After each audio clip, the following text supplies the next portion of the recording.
Our next question is, some have said that assessment of AMD risk constitutes a paradigm shift in patient care.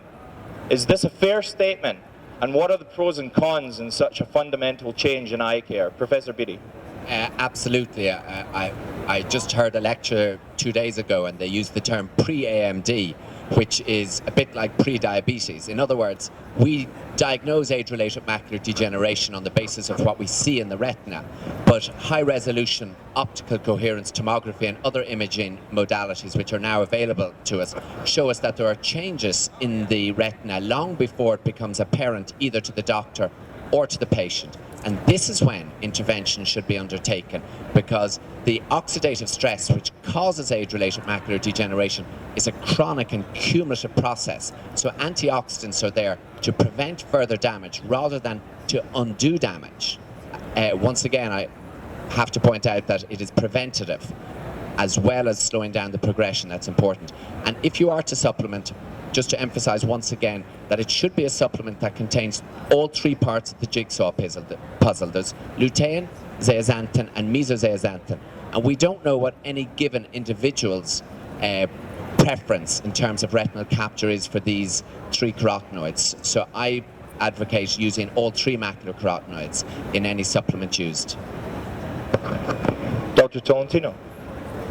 So I've always looked at nature to develop treatments for different things.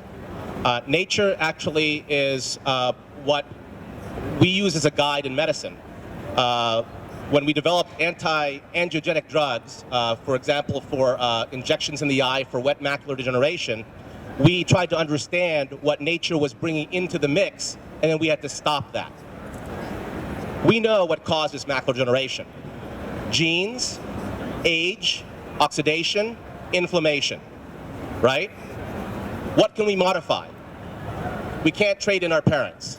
Sorry, okay? Age, we don't grow younger.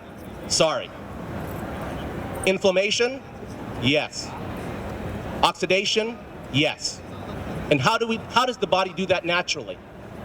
Well, it has this pigment called macular pigment inside the eye. When we're younger, that macular pigment is a lot, and it blocks out all the blue light and is a free radical sink. It sucks up all that free radicals. So, as a scientist, what did I look for? I looked for what produced that macular pigment. And based on Dr. Beatty's work and Dr. Nolan's work and a lot of work from very, very illustrious scientists, we know that it's mesozeaxanthin, lutein, and zeaxanthin in an exact ratio that is paralleled in the formulation that I suggest called Macuhealth. Okay? In essence, what we're doing is we're supplementing a critical nutrient. We had a lot of it when we were younger. How many people here take calcium? Okay? Why do you take calcium? How many people here brush their teeth with fluoride? Right? All we're trying to do is we're restoring what our body had that protected itself. When we get older, and also because of our genes suck, I apologize, some of our genes do suck, we have less of it. If you're Irish, right, his genes suck. You know why? Because he has not enough macular pigment in there. So guess what? I got to supplement him with that.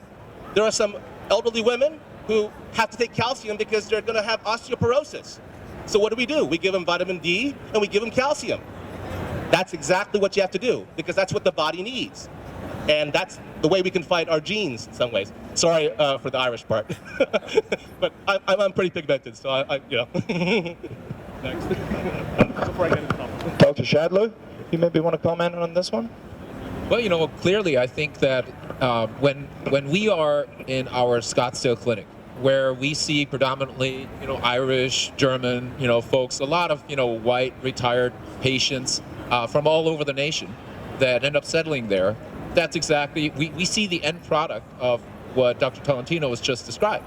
And I think it's very wise to take the next step and try to make sure that we get to patients before, and I talked a little bit about socioeconomics and all the costs of injections, et cetera, today.